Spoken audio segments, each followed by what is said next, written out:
We do HR audits in companies. This means that our work is based on getting information from other people. Because the audit needs to be as accurate as possible and shine the light on real problems, we need to get this information from employees, managers, and executives. And that requires good strategy, knowledge of psychology, and a high degree of empathy. To help make the journey easier, we've put together a guide in this video on how to ask questions so people always give you the truth, or how to learn how to get the truth from the answers. Step 1. Set the framework, create a safe environment. Explain why you are talking to the person. The goal is to improve the atmosphere in the team. Management wants to take steps to make the atmosphere better and make everything work better for the team members.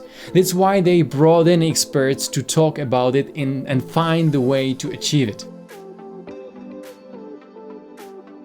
Tell what the rules of your meeting are.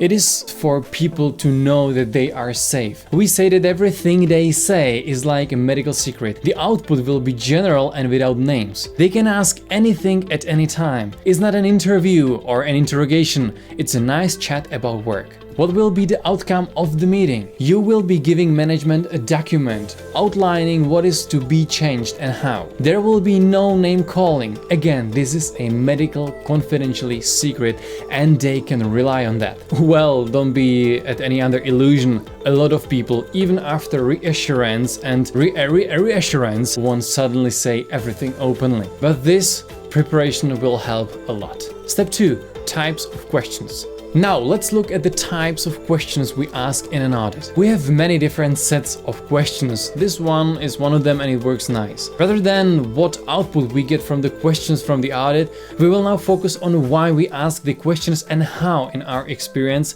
they work well with the people. How long have you worked here? This is truly not relevant to the audit at all, but we get the person to focus on the job, the history and entire career with the company, and it flashes through their mind, so they are turned in. If you had a goldfish that granted you one wish about your work here, what would it be? How would you use it? This question gets straight to the point. If you could wish for one thing in the world, what would it be? Definitely something that solves your most pressing problem. Is that right? Yet the question isn't direct, it's hidden behind a fictional character from a fairy tale. Who's pushing the team forward the most? People generally prefer to talk about others rather than themselves. Asking about other people opens up communication. The interviewee feels safe because we are not talking about them, even though the answer will tell a lot about themselves. Who is pulling the company down, even unconsciously?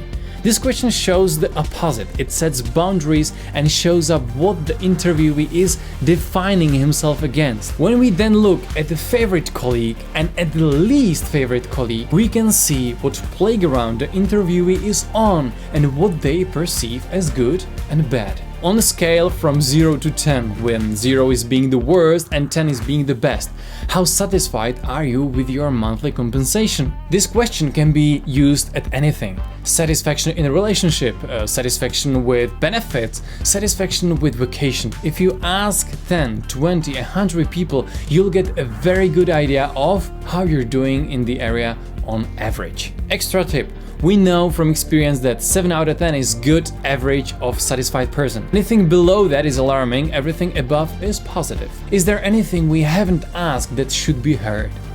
Don't think you can ask the best question in the world and you are asking everything. It's not the truth. Many times, people will say the most interesting things when you give them space to talk. What questions work for you? How do you ask them? Drop us a line in the comments and let's discuss. If you'd like to know more about how to get quality information from people and how to evaluate it, check out audit-hr.com, where you can find our entire book on how we do audits, and this book is also as an audiobook. Give us a like, click subscribe, and we're looking forward to meeting you next time.